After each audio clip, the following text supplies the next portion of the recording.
పిల్లలు, యేసు చేసిన అద్భుతాలలో ఒక ముఖ్యమైన అద్భుతాన్ని ఈ రోజు మనం తెలుసుకుందాం. 5 రొట్టెలు 2 చేపలుతో వేలమందికి ఆహారం పెట్టుట.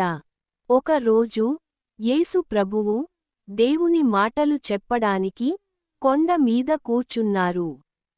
చాలా మంది పెద్దలు, చిన్న పిల్లలు, ఆయన దగ్గరకు వచ్చారు.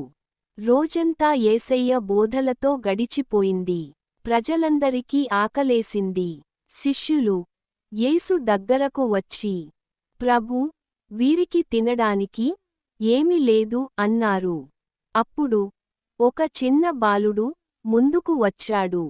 అతని దగ్గర 5 రొట్టెలు 2 చేపలు ఉన్నాయి.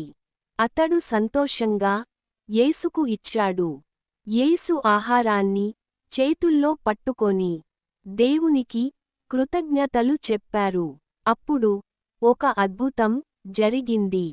5 రొట్టెలు 2 చేపలు ఎంతో ఎక్కువయ్యాయి.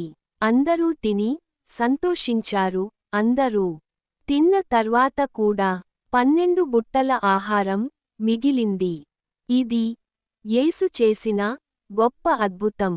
ఇందులో మనం నేర్చుకోవలసిన ముఖ్య పాఠం: మనం చిన్నదైనా పంచుకుంటే, దేవుడు దానిని పెద్ద ఆశీర్వాదంగా మారుస్తాడు. యేసు మనలను ప్రేమిస్తాడు. చిన్న పిల్లలను కూడా తన సేవలో వాడుకుంటాడు, ఘనపరుస్తాడు. ఈ కథ మీకు నచ్చితే లైక్ చేయండి, షేర్ చేయండి, సబ్స్క్రైబ్ చేయండి.